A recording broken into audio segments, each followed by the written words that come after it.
Monsieur le Président de la Cour constitutionnelle et Président du Conseil supérieur de la magistrature, Monsieur le Procureur général près la Cour constitutionnelle, Monsieur le Premier Président de la Cour de cassation, Monsieur le Procureur général près la Cour de cassation, Monsieur le Premier Président du Conseil d'État, Monsieur le Procureur général près le Conseil d'État, Messieurs le Premier Président de la Haute Cour militaire, Messieurs l'Auditeur général près la Haute Cour militaire, honorables membres du Bureau de l'Assemblée nationale et chers collègues, honorables membres du Bureau du Sénat, Monsieur le Président du Conseil économique et social,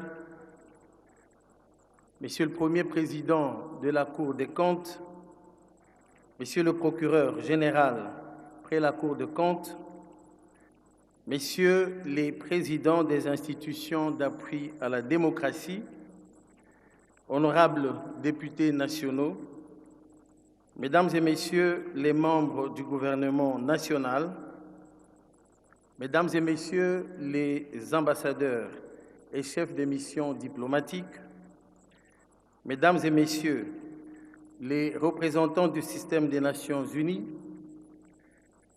Messieurs les officiers généraux des forces armées de la République démocratique du Congo et de la police nationale congolaise, Monsieur le gouverneur de la Banque centrale du Congo, Mesdames et Messieurs les membres du cabinet du chef de l'État, Monsieur le chef d'état-major général des forces armées de la République démocratique du Congo, Monsieur le commissaire général de la police nationale congolaise, Monsieur l'inspecteur général de la police nationale congolaise, Monsieur le président de l'Assemblée provinciale de Kinshasa, Monsieur le gouverneur de la ville de Kinshasa, Messieurs les chefs des confessions religieuses, Messieurs le commandant de la 14e région militaire, Messieurs le commissaire provincial de la police nationale congolaise de la ville de Kinshasa, Messieurs le bourgmestre de la commune de Lingwala, distingués invités, Mesdames et Messieurs. C'est avec un profond sens du devoir républicain et un attachement constant aux valeurs de notre démocratie que je prends la parole ce jour devant cette auguste Assemblée à l'occasion de l'ouverture solennelle de la session ordinaire de mars 2026, telle que prévue par les dispositions pertinentes des articles 115 de la Constitution et 68 du règlement intérieur de l'Assemblée nationale. La date légale et réglementaire du 15 mars, tombant cette année un dimanche, l'ouverture solennelle de cette session se tient aujourd'hui, lundi 16 mars, premier jour ouvrable qui suit la date constitutionnelle d'ouverture de la session. Honorables députés, chers collègues, cette session s'ouvre dans un contexte international marqué par des profondes mutations géopolitiques, des tensions sécuritaires persistantes dans plusieurs régions du monde, ainsi que des incertitudes économiques qui affectent les chaînes d'approvisionnement, les marchés financiers et les équilibres énergétiques. Les rivalités stratégiques autour des ressources naturelles critiques, indispensables à la transition énergétique et aux technologies du futur, redessinent progressivement les rapports de puissance entre les États. Plus récemment, les escalades au Moyen-Orient nous rappellent combien la paix est si fragile et combien les drames humanitaires interpellent la conscience universelle. Cette situation place les nations face à l'exigence de la résilience et d'adaptation. Notre pays, la République démocratique du Congo, n'échappe pas à cette réalité. Dans ce nouvel environnement mondial, notre pays, la République démocratique du Congo, occupe une place particulière et est appelé à jouer un rôle croissant dans la recomposition économique et géopolitique mondiale du fait de l'abondance des ressources stratégiques, de sa position géographique au cœur du continent africain et de son grand potentiel démographique et économique. La RDC doit néanmoins continuer à affirmer sa vocation de nation responsable, attachée à la paix et au respect du droit international.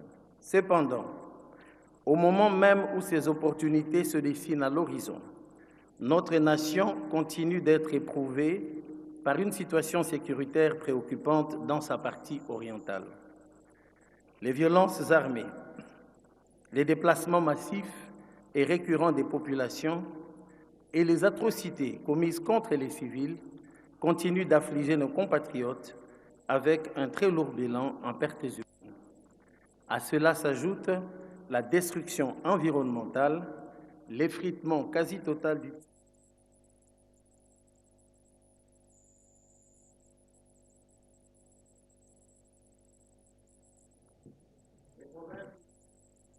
sont en proie à l'agression du Rwanda et ses supplétifs de l'AFC M23 qui occupent depuis début 2025 des portions du territoire national dont les villes de Goma et de Bukavu au mépris de notre souveraineté et de notre intégrité territoriale et de toutes les règles du droit international. L'occupation temporaire de la ville d'Oubira au mois de décembre 2025 avait provoqué des déplacements massifs des milliers de compatriotes, principalement vers le Burundi et la Tanzanie. Leur retour volontaire est attendu dans les prochains jours. Au Nord Kivu, notamment en territoire de Beni et Lubero, et dans une partie de l'Ituri, les ADF continuent de causer mort et désolation. Ce groupe terroriste radical, affilié à l'État islamiste depuis 2017, mène des attaques meurtrières contre les civils dans une guerre asymétrique d'une brutalité hors pair, comme c'est le cas depuis le 11 mars dans les villages de Muchacha, Avungu et Pengue dans les territoires de Mambasa en Ituri. Toujours sur les registres sécuritaires, il subsiste d'autres préoccupations urgentes qui exigent du gouvernement une action plus soutenue. Il s'agit notamment de la milice Mobondo qui continue de poser des actes de violence et d'exaction dans les provinces de Maïndombe, du Kwango, du Kwilu et dans les périphéries de la ville de Kinshasa. De la criminalité urbaine avec les phénomènes Kuluna, principalement ici dans la ville de Kinshasa. Face à cette situation sécuritaire préoccupante et complexe, les forces de défense de la République démocratique du Congo, soutenues par le peuple congolais, restent engagées et plus que déterminées à défendre la patrie et à protéger nos compatriotes. C'est ici le lieu de saluer le patriotisme, la bravoure et la résistance de nos compatriotes dans les territoires occupés qui refusent de se soumettre à cette imposture de l'occupation étrangère de nos terres en complicité avec quelques compatriotes égarés. Honorables députés, chers collègues, trop c'est trop. Voilà pourquoi nous devons donc, quel qu'en soit le prix, tous unis derrière le président de la République, chef de l'État, commandant suprême de nos forces de défense et de sécurité, nous mettre debout, conformément à l'article 63 de notre Constitution, assumer notre droit et notre devoir sacré de restaurer la paix et la défense de l'intégrité de notre territoire. Congolais totéléma.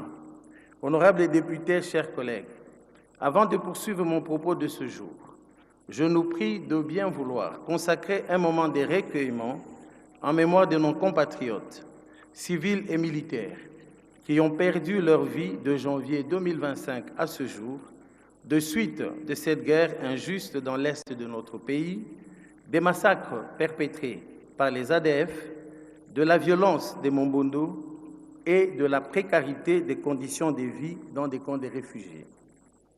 De nombreux compatriotes ont également péri dans des naufrages sur le fleuve Congo, sur nos rivières et sur nos lacs. Des éboulements ont également emporté une vingtaine de vies humaines dans les sites miniers de Toulizembe et de Safi dans la province du Lualaba. Et dans le Nord Kivu, plus de 800 autres concitoyens sont morts en l'espace d'environ 40 jours dans la série d'éboulements survenus dans les périmètres miniers de Rubaya, dans les Massissi, après des pluies diluviennes dans un contexte de creusage intensif et illégal des mines orchestré par le Rwanda, bar M23 AFC, laissant la population dans un état de choc. Une pensée pieuse également en mémoire de nos collègues députés en fonction et honoraires qui nous ont quittés. Il s'agit notamment de l'honorable Patrice Kitebi Kibonvoul, député en fonction, de l'honorable Anzulu Nimbembe, président honoraire, de l'honorable Marie Kassavubu Kiatazabou, député honoraire, de l'honorable Roland Lumumba, député honoraire, de l'honorable Félix Robert Mukadiwaba Kachama, député honoraire. Sur ce, je nous prie de bien vouloir nous lever pour observer une minute de silence en leur mémoire.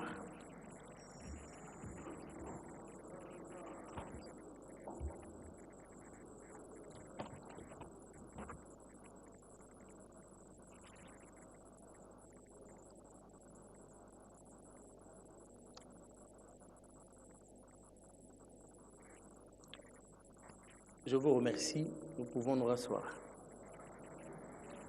Honorables députés, chers collègues, dans cette tragédie prolongée dans la partie orientale de notre pays, les femmes congolaises portent un fardeau particulièrement lourd. Violences sexuelles, perte de leurs proches, déracinement, précarité extrême et j'en passe. Malgré ces souffrances indicibles vécues durant plusieurs décennies, les femmes de l'Est de notre pays, faisant preuve d'une résilience hors du commun, affrontent chaque jour de leur vie avec une dignité et un optimisme admirables. C'est pourquoi l'Assemblée nationale, au nom de tous les peuples congolais, rend un hommage mérité à leur courage et réaffirme son engagement à soutenir les initiatives visant à restaurer la paix, la justice, la réparation pour les victimes et à lutter contre les inégalités de genre. Chaque année, le 8 mars marque la célébration de la Journée mondiale de la promotion des droits de la femme. Le mois de mars, mois de la femme, nous rappelle que la promotion des droits de la femme n'est pas seulement une exigence morale, mais un impératif de développement et de stabilité pour chaque nation et pour toute l'humanité. Ensemble, nous avons le devoir de construire un avenir plus juste et plus égalitaire pour toutes les Congolaises, et ce, en reconnaissance de leur contribution substantielle à la vie de notre nation. C'est dans cette optique qu'il sied de souligner le rôle de champion de masculinité positive efficacement joué par le président de la République, chef de l'État, son Excellence Félix Antoine Tshisekedi Tshilombo, qui, dès son avènement à la magistrature suprême, a su démontrer que la masculinité ne signifie ni la domination et encore moins la violence, mais plutôt le respect, la solidarité et l'engagement en faveur de l'égalité des sexes et le respect des droits des femmes. Pour preuve, c'est grâce à son action que la représentativité de la femme dans les institutions a connu des progrès très significatifs au cours des dernières années. À titre illustratif, le taux de représentativité de la femme au sein du gouvernement central est passé de 9,5% en 2016 à 32% aujourd'hui dans un gouvernement dirigé pour la toute première fois de notre histoire par une femme en la personne de Madame Judith Suminwa Tshuluka. De même, je voudrais saluer la présence des 3 formidables collègues femmes députées nationales au sein du bureau de notre Chambre, sans oublier celles qui dirigent les 3 commissions permanentes et le comité de sages. Dans l'ensemble, et contrairement aux législatives précédentes, le nombre de nos collègues femmes qui jadis ne dépassait pas 55 est aujourd'hui de 73 députés. Mon souhait le plus cher est que cette tendance haussière se poursuive. Je voudrais ici, au nom de tous mes collègues hommes, saluer votre engagement, votre courage et votre détermination. Vous portez avec dignité la voix, les aspirations et l'espérance des millions de Congolaises longtemps sous-représentées dans la vie publique. Votre persévérance, votre présence plutôt, renforce la légitimité et la richesse de notre démocratie, car une nation ne se construit plus solidement que lorsque les femmes participent pleinement à l'élaboration des lois et aux grandes décisions de la République. Veuillez trouver ici l'expression de notre reconnaissance et de nos encouragements à poursuivre avec la même ardeur votre noble mission au service de la nation. Honorables députés, estimés collègues, pour revenir à la question sécuritaire, je voudrais préciser que l'accord de paix entre la République démocratique du Congo et la République du Rwanda, signé le 27 juin 2025 à Washington, a pour objectif principal de mettre fin à ce cycle infernal d'insécurité dans l'est de notre pays. Cet accord, conclu sous les auspices de la communauté internationale et validé par les 2 chefs d'État en présence du président des États-Unis d'Amérique le 4 décembre 2025, constitue une étape décisive dans la recherche d'une paix durable dans la région de Grand Lac. Il appartient désormais à notre Parlement d'examiner avec responsabilité le projet de loi autorisant la ratification de cet accord de paix, réceptionné des mains de Madame la Première ministre le samedi 7 mars 2026. Cet examen devra être mené dans l'intérêt supérieur de la nation, avec la conviction que la paix véritable repose à la fois sur la sécurité, la justice et le respect de la souveraineté de chaque État. Qu'il me soit permis ici de réitérer solennellement l'engagement de l'Assemblée nationale à accompagner avec responsabilité et vigilance la mise en œuvre de cet accord dans l'intérêt supérieur de la sécurité des populations et de la stabilité régionale. Je voudrais aussi saluer le rôle central joué par les États-Unis d'Amérique et son président, dont l'implication personnelle a contribué à la création des conditions pour un dialogue responsable entre les 2 États et un engagement ferme vers une paix durable. Les sanctions récentes imposées par l'administration américaine contre l'armée rwandaise et 4 de ses généraux constituent à cet égard un signal fort et une preuve éloquente que la communauté internationale est désormais résolue à veiller au respect par toutes les parties des engagements pris. Honorables députés élus légitimes du peuple congolais, dans la même dynamique diplomatique, notre pays a conclu le 4 décembre 2025 à Washington avec les États-Unis d'Amérique un accord de partenariat stratégique. Ce partenariat ouvre des perspectives importantes dans les domaines des investissements, de la sécurité, de la valorisation responsable de nos minerais stratégiques, ainsi que du développement des infrastructures et des chaînes de valeurs industrielles. À ces sujets, il me paraît nécessaire de recadrer avec fermeté certains compatriotes malveillants qui ont récemment tenu des propos erronés fondés sur des informations inexactes et ne reflétant ni le contenu réel ni l'esprit de cet accord. À ma connaissance, cet accord n'entame en rien ni la souveraineté de notre pays, et ne branle nullement les actifs miniers. Il vise au contraire à renforcer les capacités de la République démocratique du Congo, à valoriser ses ressources stratégiques et à consolider des partenariats transparents et mutuellement bénéfiques.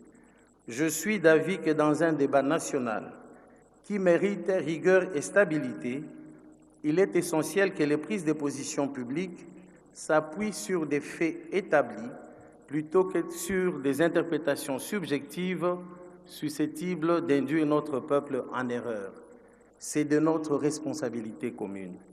Par ailleurs, je tiens à réaffirmer avec force que cet engagement ne restreint aucunement l'ouverture de notre pays aux autres investissements internationaux. Bien au contraire, au regard de l'abondance et de la diversité de ses ressources, notre pays demeure une terre d'opportunités ouverte à tous les partenaires de bonne foi. Au-delà du secteur minier, des perspectives considérables existent notamment dans l'agriculture et la transformation des produits agricoles, le tourisme, l'énergie, les télécommunications et bien d'autres domaines porteurs de croissance, d'emploi et de prospérité partagée. C'est dans cet esprit d'ouverture, de coopération équilibrée et de développement durable que la République démocratique du Congo entend poursuivre son engagement avec la communauté internationale. Il sied toutefois de rappeler que la mise en œuvre de cet accord stratégique est tributaire, d'une part, de l'amélioration du climat des affaires et, d'autre part, de l'augmentation significative de la production en énergie électrique pour faciliter la transformation locale de ces minéraux. C'est dans cette perspective que l'Assemblée nationale attend de recevoir pour examen le projet de loi sur le barrage d'Inga. Au cours de cette session, l'Assemblée nationale aura également à se prononcer sur la ratification de cet accord dont, à notre humble avis, l'ambition n'est rien d'autre que celle de contribuer à la transformation de notre potentiel économique en réelle prospérité pour le peuple congolais. Honorables députés, chers collègues, au-delà de ces accords, la diplomatie congolaise prend son élan dans l'espace international. En effet, notre pays assume aujourd'hui des responsabilités majeures sur la scène internationale. Son élection comme membre à la fois du Conseil de sécurité et du Conseil des droits de l'homme des Nations unies, sa présence à la Commission de paix et sécurité de l'Union africaine traduisent la confiance que la communauté internationale et l'ensemble des peuples des Nations unies placent dans le rôle qui est le nôtre dans le monde et sur le continent africain. Dans la même dynamique, la candidature de la République démocratique du Congo à la tête de l'Organisation internationale de la francophonie traduit notre volonté de participer davantage à l'orientation stratégique de cette communauté des nations, unie par la langue française, mais surtout par des valeurs communes de solidarité, de dialogue et de coopération. Soutenir cette candidature, c'est affirmer que l'Afrique, et singulièrement la République démocratique du Congo, constitue désormais l'un des principaux foyers d'expansion, de créativité et de rayonnement de la langue française dans le monde. C'est dans cet esprit que l'Assemblée nationale entend accompagner avec détermination la candidature de notre compatriote, Mme Juliana Amato Lumumba, portée par le gouvernement de la République démocratique du Congo à la fonction de secrétaire général de l'Organisation internationale de la francophonie. Premier pays francophone du monde, la République démocratique du Congo possède une légitimité particulière pour porter cette ambition et promouvoir une francophonie plus dynamique, plus inclusive et davantage tournée vers les défis contemporains. Par ailleurs, la République démocratique du Congo accueillera en 2027 la prochaine réunion du réseau des jeunes parlementaires de l'Assemblée parlementaire de la francophonie. Je ne doute point de la réussite de ces rendez-vous internationaux grâce au dynamisme et au savoir-faire du réseau des jeunes parlementaires de notre Chambre. Honorables députés, estimés collègues, au plan intérieur, notre nation s'apprête à s'engager dans un important processus de consolidation démocratique et institutionnelle. Dans ce contexte, la perspective d'un dialogue national évoquée par plusieurs acteurs de la vie politique et sociale devra être examinée avec responsabilité et lucidité. Pour ma part, tout dialogue national sincère doit avoir pour objectif de renforcer la cohésion nationale, de consolider nos institutions et de préserver l'unité de la République.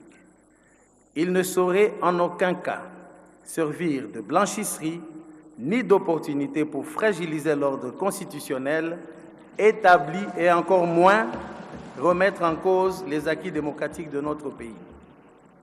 Dans cette perspective, l'Assemblée nationale accompagnera volontiers toute initiative de dialogue sur le sol congolais engagée sous l'autorité du président de la République, chef de l'État, son Excellence Félix-Antoine Tshisekedi Tshilombo, arbitre des institutions et garant de leur bon fonctionnement. Honorables députés, chers collègues, s'agissant de la gouvernance économique, l'un des défis majeurs auxquels nous sommes aujourd'hui confrontés demeure celui de la mobilisation accrue des recettes publiques. La maximisation des ressources internes constitue une condition essentielle pour financer nos politiques publiques, renforcer les services sociaux de base et soutenir les investissements structurants dont notre pays a grandement besoin. La question de la maximisation des recettes publiques se pose aujourd'hui avec une acuité particulière dans un contexte d'une économie nationale caractérisée par deux évolutions simultanées. D'une part, l'appréciation progressive du franc congolais face au dollar américain, qui constitue en soi un signal encourageant des stabilités macroéconomiques, mais qui exerce néanmoins un effet mécanique de contraction de certaines recettes de l'État libellées en dollars. D'autre part, l'amenuisement temporaire des recettes issues du secteur minier, dont une part importante est rapatriée en dollars américains, impose au gouvernement un effort accru d'adaptation budgétaire. Ce défi intervient paradoxalement au moment où les perspectives du marché international du cobalt, minerai stratégique dont la RDC détient plus de 60% des réserves mondiales, redeviennent favorables à la suite de la politique de rétention des stocks mise en œuvre par le gouvernement depuis plus d'une année pour soutenir les prix. Dans ce contexte, je suis d'avis que pour consolider durablement les finances de l'État, il appartient au gouvernement de mettre en œuvre des mécanismes innovants et rigoureux de mobilisation des ressources internes susceptibles de compenser les fluctuations conjoncturelles du secteur extractif. De même, la lutte contre la fraude, l'évasion fiscale, la corruption et les circuits économiques informels doit donc demeurer une priorité constante de l'action publique. L'Assemblée nationale, au travers d'un suivi régulier de l'exécution du budget de l'État et par un contrôle parlementaire efficace, s'acquittera volontiers de sa mission d'accompagner le gouvernement dans ses efforts de maximisation des recettes publiques. Dans cette optique, le gouvernement est convié à soumettre au Parlement le projet de loi des finances rectificative pour l'exercice 2026 afin d'ajuster certaines prévisions budgétaires aux réalités économiques actuelles et aux nouvelles priorités nationales. Le collectif budgétaire 2026 s'impose à nous, d'autant plus que depuis le mois de janvier, nos régies financières accusent un déficit en termes de recettes et les indicateurs macroéconomiques renseignent que cette situation risque de perdurer. À cet effet, j'invite le gouvernement à ne pas perdre de vue l'impérieuse nécessité de s'assurer de la bonne exécution des dépenses contraignantes avec en priorité celle de la rémunération des agents et fonctionnaires de l'État. Aussi, Le gouvernement devrait-il s'assurer de l'exécution optimale des dépenses en capital en vue de maintenir le rythme de croissance économique enregistré au cours des dernières années? Dans cette perspective, il est donc important que le gouvernement applique pleinement l'orientation du président de la République, chef de l'État, de rationaliser les structures de l'État en élaguant certaines agences et autres excroissances étatiques budgétivores afin d'asseoir la soutenabilité de notre budget en matière de dépenses publiques. Toujours en matière de finances publiques, notre Assemblée aura également l'opportunité d'innover dans ses pratiques parlementaires avec l'organisation du tout premier débat d'orientation budgétaire programmé pour le 10 juin prochain. Ce débat permettra à l'Assemblée nationale d'examiner en amont les grandes orientations de la politique budgétaire du gouvernement telles que déclinées dans les cadres budgétaires à moyen terme 2027-2029, d'en débattre publiquement et d'y apporter des contributions nécessaires avant l'élaboration du projet de loi des finances de l'exercice budgétaire 2027. Il s'agit ici d'une avancée significative dans le renforcement de la transparence budgétaire, de la redevabilité et du contrôle du Parlement. La section sur les investissements publics de ce cadre budgétaire à moyen terme sera substantiellement enrichie par l'intégration des projets socio-économiques à impact visible sélectionnés par les honorables députés dans leurs circonscriptions électorales respectives. Honorables députés nationaux, chers collègues, dans le même élan de redevabilité, qu'il me soit permis en ma qualité de président de l'Assemblée nationale, votre humble serviteur, de présenter brièvement les rapports de mes activités pendant les dernières vacances parlementaires. Dans le cadre de la diplomatie parlementaire, j'ai séjourné du 27 janvier au 2 février au Monténégro, où j'ai pris une part active aux travaux du bureau de l'Assemblée parlementaire de la francophonie, en marge desquels une réunion spéciale sur la situation sécuritaire de la RDC a été organisée. Immédiatement après, du 3 au 8 février 2026, j'ai eu le privilège d'être associé au voyage de Son Excellence, Monsieur le Président de la République, chef de l'État, numéro 1 de la diplomatie congolaise aux États-Unis d'Amérique. Durant ce séjour, j'ai participé à différentes réunions stratégiques. Ensuite, du 19 au 27 février 2026, je me suis rendu dans le Grand Nord de la province du Nord Kivu, successivement à Beni, Oicha, Butembo, Lubero, Lukanga, Kasindi et Mutsora, afin de réconforter nos compatriotes qui vivent dans un contexte sécuritaire et humanitaire particulièrement difficile. C'est ici le lieu pour moi de remercier sincèrement les collègues que j'avais trouvés sur place et ceux qui m'ont accompagné pour l'accueil chaleureux, l'hospitalité et l'organisation réussie de mon séjour. À chaque étape, j'ai tenu à transmettre un message clair de paix, d'espoir et de solidarité nationale et de cohésion entre communautés. J'ai également rassuré nos compatriotes sur la ferme détermination et l'engagement indéfectible du président de la République, chef de l'État, commandant suprême des FARDC, à œuvrer pour la restauration de la paix durable dans ces contrées. J'ai fidèlement transmis le soutien patriotique de la représentation nationale à nos forces de défense, les FARDC ainsi que les volontaires pour la défense de la patrie, qui se battent au quotidien avec courage et abnégation pour protéger l'intégrité territoriale de notre pays.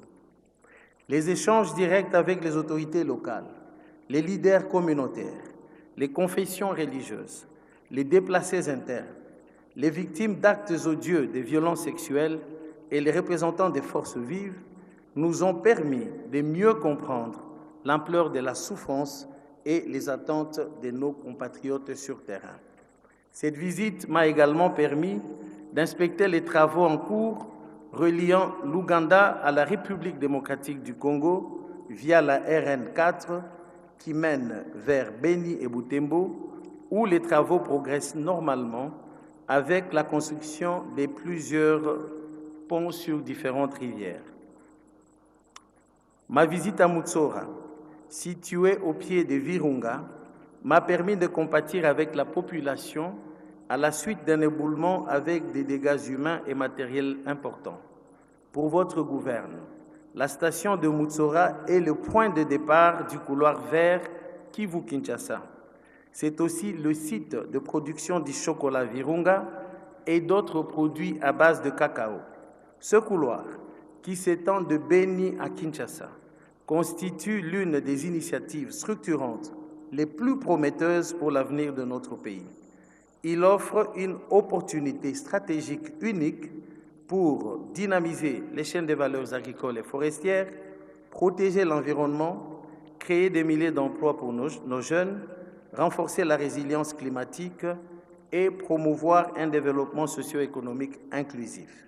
Ainsi, le couloir vert participe à la consolidation de la paix tant recherchée.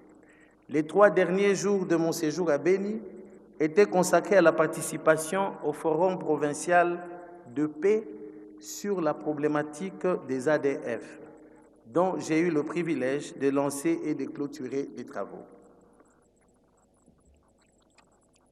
Ce forum, le tout premier de cette envergure, a réuni différents acteurs concernés avec l'objectif principal d'uniformiser la compréhension de cette menace terroriste et de susciter l'engagement de tous les acteurs locaux et régionaux en vue de restaurer la paix durable dans la région. Il est évident que par sa nature, ce mouvement terroriste requiert une approche globale, intégrée et multisectorielle, combinant la mobilisation des efforts tant au niveau régional qu'international. Par conséquent, je suis d'avis que le gouvernement devrait relever le niveau d'attention accordé à cette grave menace terroriste dans ses échanges avec les partenaires internationaux et plus particulièrement dans la mise en œuvre de l'accord de paix RDC-Rwanda et de celui de partenariat stratégique avec les États-Unis d'Amérique.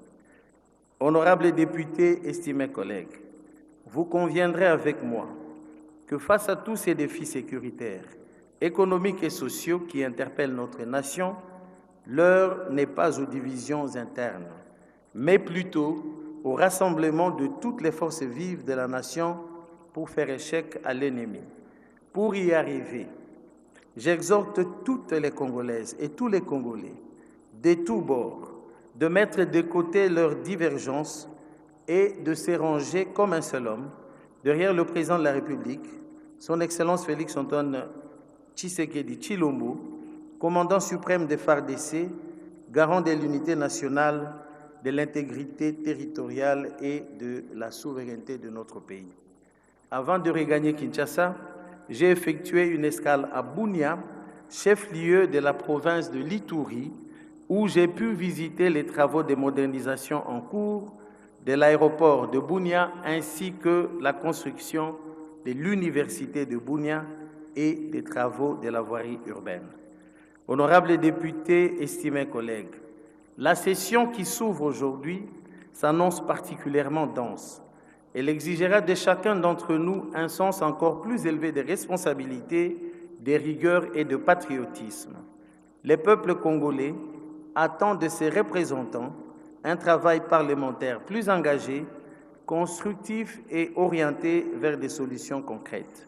S'agissant de l'action législative, il vous souviendra qu'à la clôture de la dernière session ordinaire, j'avais présenté la situation des propositions de loi jugées recevables par la plénière et transmises aux commissions permanentes pour examen approfondi. Ainsi, j'exhorte nos commissions permanentes de procéder à l'examen en toute diligence de ces propositions de loi et de transmettre les rapports relatifs au bureau de l'Assemblée nationale. Nous aurons ainsi fait œuvre utile en reconnaissance des efforts des collègues initiateurs de ces textes de loi. Dans le même ordre d'idées, je tiens à porter à la connaissance de l'auguste Assemblée que pour cette session, votre bureau a enregistré un nombre considérable de propositions de loi dont la programmation pour débat général se fera selon les priorités. Pour ce qui est de l'exercice de sa mission de contrôle parlementaire, notre Chambre a fait montre d'efficacité en adoptant au cours de sa dernière session, à compter de mon installation, un total de 264 recommandations et 21 résolutions. Toutes ces recommandations et résolutions seront incessamment transmises par votre bureau, selon le cas, aux institutions concernées, ainsi qu'à notre commission permanente suivi et évaluation, conformément à l'article 28, alinéa 8 de notre règlement intérieur. S'agissant des recommandations adressées au gouvernement, je tiens à rappeler que le suivi de leur mise en œuvre sera facilité par le ministre des Relations avec le Parlement qui assure l'interface entre nos deux institutions. Estimés collègues, comme promis à l'entame de mon mandat, notre Chambre ne doit plus rester dans l'attentisme face aux défis auxquels notre pays est confronté. Dans un élan de proactivité, nous nous emploierons désormais à contribuer à la recherche des solutions au travers des réflexions et analyses qui seront publiées sous forme de rapports. À titre d'information, des réflexions sont en cours sur deux questions d'intérêt national, à savoir l'insécurité à l'est de la RDC, le phénomène Mobondo. Au cours de cette session, d'autres réflexions seront menées sur les sujets ci-après, de la maximisation des recettes publiques, de l'exploitation et de la fraude de l'or à l'est de la République démocratique du Congo, du défi de l'amélioration du climat des affaires dans le cadre du partenariat stratégique États-Unis-RDC et de la mise en œuvre du couloir vert Kivu-Kinshasa que je viens de mentionner. Ces travaux permettront d'une part de mettre à profit toute l'expertise et la diversité des compétences que regorge notre Chambre et d'autre part d'enrichir notre action parlementaire. Estimés collègues élus légitimes du peuple congolais, les matières à examiner au cours de cette session feront de cette dernière un véritable rendez-vous avec la République, les peuples et l'histoire. Mon souhait le plus ardent est que cette session soit celle de l'unité, de courage et d'abnégation, et que les intérêts supérieurs de la République démocratique du Congo demeurent en toutes circonstances notre seule et unique boussole. Que nos débats soient à la hauteur de ces attentes et que cette session transforme l'espérance en action, le dialogue en solution et la législation en progrès. Que nos décisions contribuent pleinement à la paix, à la stabilité et au progrès de notre pays. Que la République démocratique du Congo s'affirme comme État souverain, fort, protecteur de ses enfants et de leur avenir. Je demeure convaincu que viendra un jour où les enfants de Bunagana, Masisi, Rutshuru, Mangurujipa, Oicha, Goma, Nyiragongo, Sake, Minova, Kale, Bukavu, Walungu, Nyangezi, Uvira, Kwamut, Nkana, Pagata et d'autres, et de toute l'étendue de cette terre nous léguée par nos ancêtres, grandiront dans un pays en paix, uni, stable et fort et fier de lui-même. Un Congo pleinement maître de son destin. C'est avec cette ferme conviction et sur cette note d'espoir que je déclare ouverte la session ordinaire de mars 2026 de l'Assemblée nationale de la République démocratique du Congo. Que vive le peuple congolais, que vive l'Assemblée nationale, que vive la République démocratique du Congo et que Dieu bénisse le président de la République démocratique du Congo. Je vous remercie.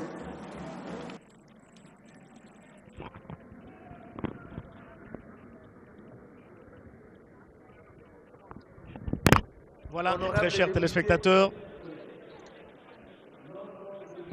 Étant ainsi épuisé, la séance est levée. Avec votre autorisation, honorable Président, le protocole présente quelques dispositions relatives à la traditionnelle séance du poignet de main. À la sortie de l'honorable Président de l'Assemblée nationale, il se tiendra devant la salle de banquet, entouré bien entendu des autres membres du bureau, histoire de souhaiter de vivre